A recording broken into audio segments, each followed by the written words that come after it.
Hello दोस्तों, good morning, जोहार, नमस्कार, प्रणाम, सत श्री अकाल, अस्सलामो अलैकुम, आदाब। कैसे हैं आप सब? उम्मीद है आप लोग अच्छे होंगे। आज हम हर रोज की तरह फिर से हाजिर हैं झारखंड के तमाम छोटी बड़ी खबरों के साथ। खबरों को शुरू करने से पहले अभी तक आपने B2B news Jharkhand news channel को सब्सक्राइब नहीं किया है तो सब्सक्राइब कर दीजिए ताकि झारखंड में होने वाली तमाम छोटी बड़ी खबरों से खुद को अपडेट रखें और जानकारी से अवगत हो सकें। तो चलिए बात करते हैं आज के तमाम छोटी बड़ी खबरों पर नजर डाल। मैया सम्मान योजना अगले 10 दिन के भीतर आ जाएगी। मैया सम्मान की राशि, इस विधानसभा के लिए आई खुशखबरी। मुख्यमंत्री मैया सम्मान योजना की राशि 7,500 रुपये नहीं मिलने से महिलाओं में आक्रोश है। सोमवार को विभिन्न पंचायतों की सैकड़ों महिलाएं प्रखंड मुख्यालय पहुंची। महिलाओं ने सामाजिक सुरक्षा विभाग के कार्यालय पहुंचकर राशि नहीं मिलने पर रोष जताया। भारी विरोध के बाद अब विभाग ने गांडेय विधानसभा की महिलाओं के लिए खुशखबरी दे दी है। बताया जा रहा है कि 10 दिन के भीतर इन महिलाओं के अकाउंट में पैसे आ जाएंगे। बताया गया कि गांडेय प्रखंड में कुल 33,525 महिलाओं ने मैया सम्मान योजना का फॉर्म भरा था। उनमें से 27,786 महिलाओं के खाते में 7,500 रुपये की किस्त पहुंची है। विभिन्न प्रकार की त्रुटियां के कारण प्रखंड की 11,259 महिलाओं के खाते में अभी तक 7,500 रुपये नहीं आए हैं, जबकि 1,298 महिलाओं का फॉर्म सत्यापित नहीं हो सका है। 182 महिलाओं का नाम योजना की पात्रता पूर्ण नहीं करने के कारण सूची से हटा दिया गया है। 10 दिन के भीतर महिलाओं के लिए आ जाएगी खुशखबरी। बीडीओ निशात अंजुम ने कहा कि जिला सामाजिक सुरक्षा विभाग से जानकारी मिली है कि जिन महिलाओं झारखंड कैबिनेट की महत्वपूर्ण बैठक कल मंगलवार को शाम 4 बजे प्रोजेक्ट भवन में होने वाली है। इस बैठक में कई बड़े फैसले लिए जा सकते हैं, जिनमें सदन में उठाए गए मुद्दे और मैया सम्मान योजना के लाभुकों के लिए बड़ी खुशखबरी शामिल हो सकती है। सूत्रों के अनुसार सरकार मैया सम्मान के लाभुकों को आधार से अपने खाते को जोड़ने के लिए 1 माह का अतिरिक्त समय दे सकती है। इससे पहले की बैठक में भी सरकार ने कई बड़े फैसले लिए थे, जिनमें झारखंड पुलिस नियमावली में बदलाव, खनिजों पर सेस दर बढ़ाने का फैसला, सेविका सहायिका चयन नियमावली में बदलाव और आंधी, तूफान और लू को आपदा में शामिल करने का निर्णय शामिल था। झारखंड पुलिस नियमावली में बदलाव के अनुसार पुलिस, उत्पाद सिपाही और होमगार्ड की बहाली के लिए होने वाली दौड़ की टाइमिंग घटा दी गई है। अब अभ्यर्थियों को 10 किलोमीटर की बजाय सिर्फ 1,600 मीटर ही दौड़ना होगा। इसके अलावा खनिजों पर सेस दर बढ़ाने के फैसले के अनुसार झारखंड में खनिजों पर सेस दर बढ़ाई जाएगी। यह फैसला अन्य खनिज बहुल राज्यों की तुलना में झारखंड में सेस दर काफी कम होने के कारण लिया गया है। सेविका सहायिका चयन नियमावली में बदलाव के अनुसार सेविका सहायिका के चयन के लिए नए नियम बनाए जाएंगे। इसके अलावा आंधी, तूफान और लू को आपदा में शामिल करने के निर्णय के अनुसार इन प्राकृतिक आपदाओं से प्रभावित लोगों को सरकारी सहायता प्रदान की जाएगी। झारखंड की राजधानी में रांची नगर निगम ने राजस्व विभाग की टीम को टास्क दिया है। इसके तहत टैक्स कलेक्शन बढ़ाने के लिए डोर टू डोर विजिट कर जांच करने का निर्देश दिया गया है। इतना ही नहीं, टैक्स देने में कोताही बरतने वालों पर कार्रवाई करने का निर्देश दिया है। बता दें कि उप प्रशासक गौतम प्रसाद साहू ने समीक्षा के बाद वित्तीय वर्ष 2024 से 25 के लिए टैक्स कलेक्शन के निर्धारित लक्ष्य को प्राप्त करने को लेकर जरूरी निर्देश दिए हैं। उन्होंने राजस्व शाखा की टीम को कड़ी मेहनत करने और समर्पण के साथ लक्ष्य को पूरा करने की आवश्यकता पर जोर दिया। उन्होंने टैक्स कलेक्टर, रेवेन्यू इंस्पेक्टर और एजेंसी के टैक्स कलेक्टर को सभी वार्डों में डोर टू डोर विजिट करने का निर्देश दिया, ताकि व्यापक स्तर पर टैक्स की वसूली की जा सके। बड़े बकायेदारों पर भी नजर टीम को बड़े बकायेदारों से संपर्क स्थापित करने को कहा गया है। इसके साथ ही कहा गया कि निगम द्वारा पूर्व में बड़े बकायेदारों को नोटिस जारी किया गया था। उन बकायेदारों से पुनः संपर्क कर वसूली सुनिश्चित करने का निर्देश दिया। साथ ही टैक्स का भुगतान करने में रुचि नहीं दिखाने वाले हाउस होल्डर को चिह्नित करने और उनके खिलाफ नियमानुसार कड़ी कार्रवाई करने को कहा गया है। जन सुविधा केंद्र दिन भर खोलें निगम कार्यालय के जन सुविधा केंद्र को हर दिन सुबह 9 बजे से शाम 5 बजे तक संचालित रखने का निर्देश दिया गया है। इसके अतिरिक्त आगामी अवकाश दिन 30 मार्च रविवार और 31 मार्च सोमवार को भी जन सुविधा केंद्रों को पूरे दिन संचालित करने का निर्देश दिया गया है, ताकि सभी टैक्स पेयर्स अपने बकाया होल्डिंग टैक्स, जल कर, ट्रेड लाइसेंस और वेस्ट यूजर चार्ज का भुगतान कर सकें। मुख्यमंत्री मैया सम्मान योजना के तहत झारखंड की महिलाओं को बड़ी राहत मिलने वाली है। राज्य सरकार ने घोषणा की है कि इस योजना के तहत लगभग 11,298 महिलाओं के खाते में अगले 10 दिनों के भीतर राशि भेजी जाएगी। यह जानकारी गांडेय प्रखंड कार्यालय से मिली है, जहां सोमवार को विभिन्न पंचायतों की सैकड़ों महिलाएं राशि नहीं मिलने पर अपना विरोध जताने पहुंची थीं। 10 दिन के अंदर मिलेगी राशि। गांडेय विधानसभा में कुल 3,85,525 महिलाओं ने मैया सम्मान योजना के लिए फॉर्म भरा था। इनमें से 2,57,686 महिलाओं के खातों में 7,500 रुपये की राशि पहुंच चुकी है, लेकिन विभिन्न कारणों से 11,298 महिलाओं के खाते में अभी तक राशि नहीं पहुंच पाई है। इस पर बीडीओ निशात अंजुम ने कहा कि जिला सामाजिक सुरक्षा विभाग से जानकारी मिली है कि जिन महिलाओं के खाते में मैया सम्मान के 7,500 रुपये नहीं पहुंचे, उन सभी 11,298 महिलाओं के खाते में अगले 10 दिन के अंदर राशि भेजी जाएगी। बता दें कि इस योजना के तहत झारखंड सरकार महिलाओं को मासिक 2,500 रुपये की राशि प्रदान करती है, जिससे वे अपनी आर्थिक स्थिति में सुधार कर सकें। राज्य सरकार ने इस योजना के तहत महिलाओं को आर्थिक रूप से सशक्त बनाने के लिए कई कदम उठाए हैं। झारखंड विधानसभा में आज यानी मंगलवार को एमएलए जयराम महतो ने निजी कंपनियों में स्थानीय 75% आरक्षण का मुद्दा उठाया। उन्होंने कहा कि राज्य सरकार के निर्देश के बावजूद निजी कंपनियों ने इस आरक्षण का पालन नहीं किया है। महतो ने सरकार से यह सवाल किया कि क्या उन कंपनियों पर कार्रवाई की जाएगी जो इस आदेश का उल्लंघन कर रही हैं। एमएलए ने सदन में कहा, झारखंड की प्राइवेट कंपनियों में करीब 2,50,000 लोग कार्यरत हैं, जिनमें से केवल 53,000 लोग ही झारखंडी हैं। ये सरकारी आंकड़े हैं। हालांकि हम मानते हैं कि इस मामले में हाईकोर्ट ने रोक लगा रखी है, लेकिन हाईकोर्ट के आदेश से पहले भी कंपनियों ने सरकार के निर्देशों का पालन नहीं किया। महतो ने सरकार से सवाल किया कि क्या वह उन कंपनियों के खिलाफ कार्रवाई करेगी जो आरक्षण के इस आदेश का पालन नहीं कर रही हैं। इस पर श्रम मंत्री संजय प्रसाद यादव ने कहा कि सरकार इसकी जांच कराएगी और अगर किसी कंपनी ने आदेश का उल्लंघन किया है तो कड़ी कार्रवाई की जाएगी। इसके बाद जयराम महतो ने सरकार से पूछा कि हाईकोर्ट के आदेश के बाद सरकार की क्या तैयारी है और वह इस मामले में आगे किस योजना के तहत कदम उठाएगी। मंत्री संजय प्रसाद यादव ने जवाब दिया कि सरकार राज्य हित को ध्यान में रखते हुए इस मामले में आवश्यक कदम उठाएगी और आगे की योजना बनाई जाएगी। रांची के कर्नाटक में सरकारी ठेकों में मुसलमानों को 4% आरक्षण दिए जाने पर सियासत जारी है। बीजेपी इसका विरोध कर रही है तो कांग्रेस एवं अन्य गैर भाजपा दल इसका समर्थन कर रहे हैं। कर्नाटक से चलकर झारखंड पहुंचा यह मुद्दा जोर पकड़ दाड़ने लगा है। नेता प्रतिपक्ष बाबूलाल मरांडी ने इसकी आलोचना करते हुए कहा है कि संविधान में कहीं भी यह प्रावधान नहीं है कि धर्म के आधार पर आरक्षण हो।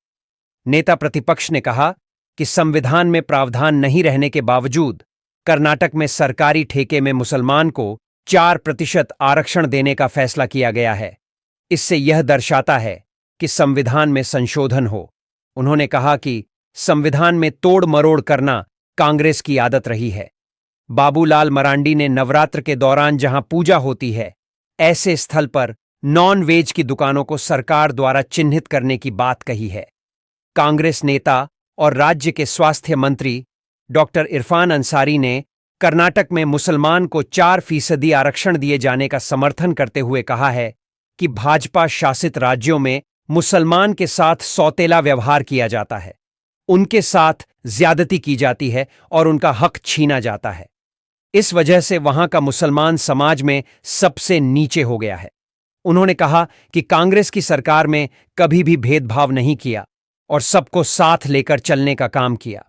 पत्रकारों के सवाल का जवाब देते हुए इरफान अंसारी ने कहा कि झारखंड में भी यदि सरकार इस तरह का कदम उठाती है तो वह इसका समर्थन करेगा। उन्होंने भाजपा पर निशाना साधते हुए कहा कि भाजपा शासित राज्यों में मुसलमान का घर तोड़ा जाता है और बुलडोजर चला दिया जाता है, यह सही नहीं है।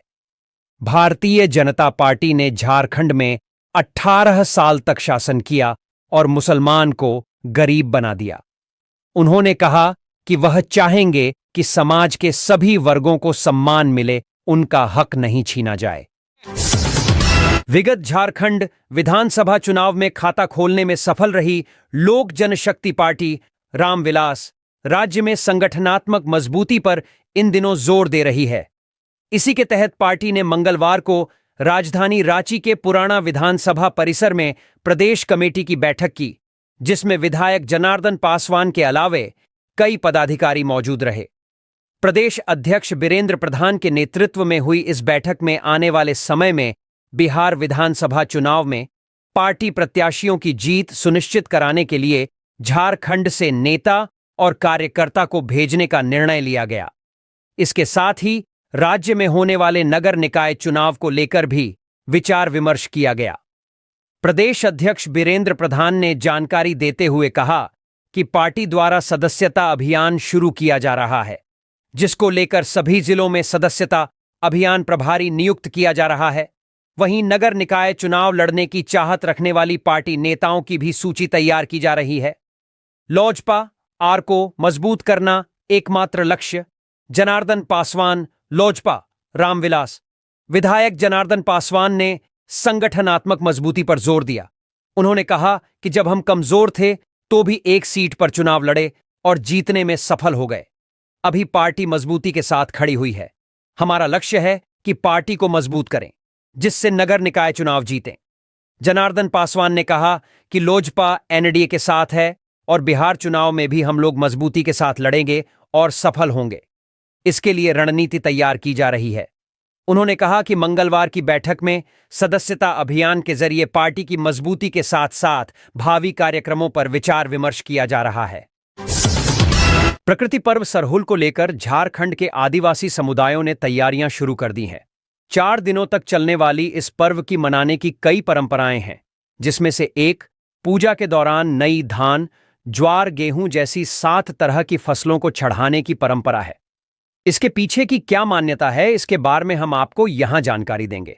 साथ ही यह भी बताएंगे कि इस पर्व पर साल के पेड़ की क्यों पूजा की जाती है। सरहुल में पूजा के दौरान नई धान, ज्वार और गेहूं के फसलों को कृषि की उर्वरता को बढ़ाने के लिए चढ़ाया जाता है। इस पर्व पर आदिवासी समुदाय के लोग जल, जंगल और जमीन की पूजा करते हैं और धर्मेश से अच्छी फसल के लिए प्रार्थना करते हैं। यह अनुष्ठान न सिर्फ अच्छी फसल के लिए किया जाता है, बल्कि यह प्रकृति के साथ सामंजस्य बनाए रखने का प्रतीक भी है। इस दिन पुरोहित पाहन गांव के पवित्र स्थान सरना स्थल में साल के फूल चढ़ाते हैं और फिर सभी ग्रामीणों के साथ सामूहिक भोज और नृत्य करते हैं। धान और ज्वार चढ़ाए जाने का प्राकृतिक और आध्यात्मिक दोनों रूपों में है महत्व। पूजा में धान, ज्वार चढ़ाए जाने की इस परंपरा का प्राकृतिक और आध्यात्मिक दोनों रूपों में महत्व है। यह न केवल भूमि की उर्वरता और समृद्धि की कामना से जुड़ा है, बल्कि लोगों को प्रकृति के प्रति संवेदनशील बनाकर पर्यावरण संरक्षण का संदेश भी देता है। आदिवासी समुदाय साल के वृक्ष की क्यों करते हैं? पूजा आदिवासियों ने साल के वृक्ष को पवित्र माना है। यही वजह कि इस पर्व खास तौर पर इसी पेड़ की पूजा की जाती है। इस पेड़ के फूल को पवित्रता, उर्वरता और समृद्धि का प्रतीक माना गया है, इसलिए इन्हें देवी देवताओं को अर्पित किया जाता है। यह पर्व आदिवासी समुदायों की एकजुटता को दर्शाता है और साल का फूल इस परंपरा का अभिन्न हिस्सा है। जनजातीय समुदाय की माने तो यह वृक्ष जंगलों के संतुलन को बनाए रखने में बड़ी भूमिका निभाता है। इस दिन सरना स्थल, जनजातीय समुदाय का पूजा स्थल, को साल के फूलों से सजाया जाता है। यह पर्व प्रकृति और मानव के बीच सामंजस्य का संदेश देता है और पूरे समुदाय के लिए खुशहाली की कामना करता है। रांची के सीपीआई के राष्ट्रीय महासचिव डी राजा ने कहा कि झारखंड में जल, जंगल, जमीन को कॉरपोरेट घरानों द्वारा लूटा जा रहा है। राज्य सरकार लूट रोकने में विफल रही है। लगातार झारखंड की खनिज संपदाओं की लूट हो रही है। राज्य की हेमंत सोरेन सरकार 5 साल से अधिक समय से झारखंड में सरकार चला रही है, लेकिन सदन में झारखंड की ज्वलंत समस्याओं की चर्चा नहीं हो रही है। केवल अपनी ही सुख सुविधाओं की चर्चा की जा रही है। वे भारतीय कम्युनिस्ट पार्टी के रांची स्थित राज्य कार्यालय में प्रेस वार्ता कर रहे थे। इस मौके पर पार्टी के राज्य सचिव महेंद्र पाठक, राष्ट्रीय प्रगतिशील लेखक संघ के प्रदेश अध्यक्ष रणेंद्र, जिला सचिव अजय कुमार सिंह, एटक के राज्य सचिव अशोक यादव, भारतीय खेत मजदूर यूनियन के सचिव इम्तियाज खान, दलित अधिकार मंच के प्रदेश अध्यक्ष जैनेन्द्र कुमार भंते, मजदूर नेता गणेश कुमार सिंह, युवा नेता संतोष रजक मौजूद थे। डी राजा ने कहा कि झारखंड बनने के बाद भारतीय जनता पार्टी झारखंड में हिंदू मुसलमान के नाम पर लोगों की बांटती रही है, लेकिन हेमंत सरकार भी जनता से किए गए अपने वादे को और घोषणा पत्र में किए गए वादे को भूल गई है। मैया सम्मान योजना का लाभ भी सभी लाभुकों को नहीं मिल रहा है।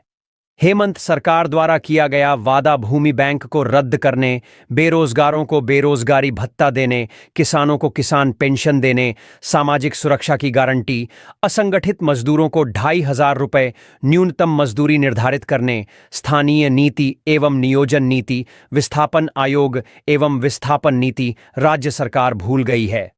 सीपीआई के राष्ट्रीय महासचिव डी राजा ने कहा कि 23 मार्च से लेकर 14 अप्रैल तक लगातार जन अभियान चलाया जाएगा। उन्होंने अपने संगठन का जिक्र करते हुए कहा कि शाखाओं से लेकर अंचल, जिला, राज्य एवं राष्ट्रीय स्तर के सम्मेलन निश्चित किए गए हैं। पूर्व आईएएस अधिकारी डॉक्टर रणेंद्र ने ली सदस्यता। एटक के राज्य सचिव अशोक यादव के साथ काम करने वाले 45 मजदूरों सहित पूर्व आईएएस अधिकारी डॉक्टर रणेंद्र ने पार्टी की सदस्यता ली। कॉमरेड डी राजा ने माला पहनकर उनका स्वागत किया और पार्टी को आगे बढ़ाने में सहयोग की अपील की।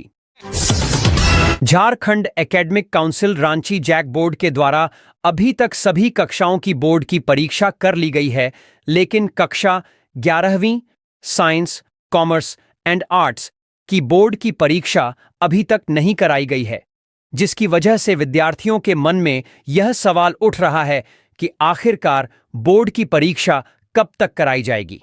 विद्यार्थी यहां से जान पाएंगे कि कक्षा 11वीं की बोर्ड की परीक्षा कब तक संभावित है एवं विद्यार्थी उसी के हिसाब से अपनी बोर्ड की परीक्षा की तैयारी भी कर सकेंगे।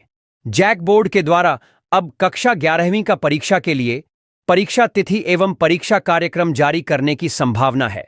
इसलिए विद्यार्थी jharkhandlab.com या जैक ऑफिशियल वेबसाइट पर नजर बनाए रखें। Jharkhand academic council Ranchi JAC board के द्वारा कक्षा 11वीं की बोर्ड की परीक्षा अप्रैल के प्रथम या द्वितीय सप्ताह में हो सकती है, क्योंकि जैक बोर्ड के द्वारा परीक्षा का आवेदन करने की अंतिम तिथि 24 मार्च तक बढ़ा दी गई है, जिस वजह से विद्यार्थियों की बोर्ड की परीक्षा की तिथि होने की संभावना देर हो गई है। क्योंकि विद्यार्थियों का रजिस्ट्रेशन जब तक नहीं होता है, बोर्ड की परीक्षा करना संभव है। इसमें एमसीक्यू प्रकार के प्रश्न होंगे और छात्रों को दिए गए विकल्पों में से सबसे सही विकल्प चुनना होगा, क्योंकि कक्षा 11वीं के लिए परीक्षा पैटर्न के प्रारूप में जेएसी केवल 40 एमसीक्यू प्रकार के प्रश्न पूछेगा और प्रत्येक सही उत्तर के लिए 1 अंक होगा। शेष 10 अंक कॉलेज द्वारा ही प्रदान किए जाएंगे। इसके साथ ही छात्रों के एडमिट कार्ड मार्च 2025 के अंतिम सप्ताह से जेएसी बोर्ड की आधिकारिक वेबसाइट से डाउनलोड किए जा सकेंगे या इसे jharkhandlab.com से भी डाउनलोड किया जा सकता है। अगर आप नियमित अपडेट चाहते हैं तो हमसे जुड़े रहें ताकि हम आपको हर खबर के साथ अपडेट रख सकें। जेएसी बोर्ड अप्रैल 2025 के पहले या दूसरे सप्ताह में कक्षा 11वीं की बोर्ड परीक्षा आयोजित करेगा, जिसके बाद प्रत्येक विषय के लिए 10 अंकों के साथ छात्रों का आंतरिक मूल्यांकन स्कूल स्तर पर किया जाएगा। जेएसी बोर्ड की अधिसूचना के अनुसार अप्रैल 2025 से स्कूल स्तर पर आंतरिक मूल्यांकन IA किया जाएगा। छात्रों को उनके कक्षा में उनके प्रदर्शन और उनके असाइनमेंट IA या प्रैक्टिकल परीक्षा में प्राप्त अंकों के आधार पर अंक दिए जाएंगे।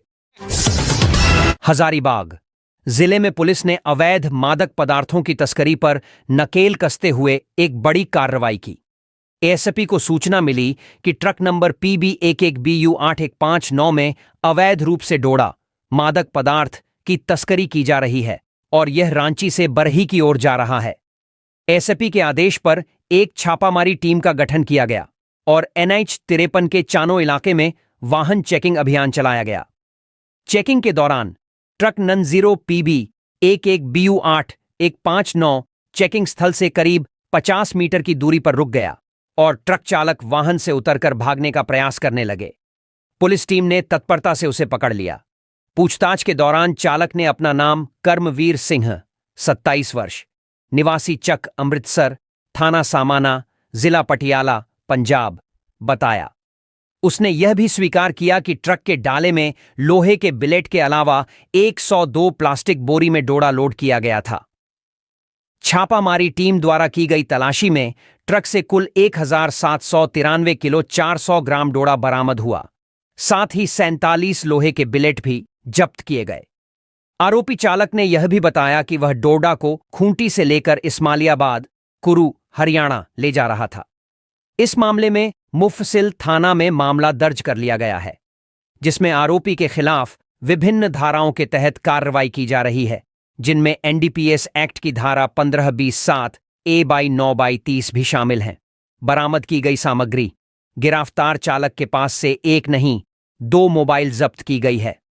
पहला क्रीम रंग का एप्पल कंपनी का मोबाइल, जिसमें एयरटेल नंबर 7340840619 की सिम लगी थी, और दूसरा स्लेटी रंग का वीवो कंपनी का मोबाइल, जिसमें जियो नंबर 7710474274 की सिम लगी थी।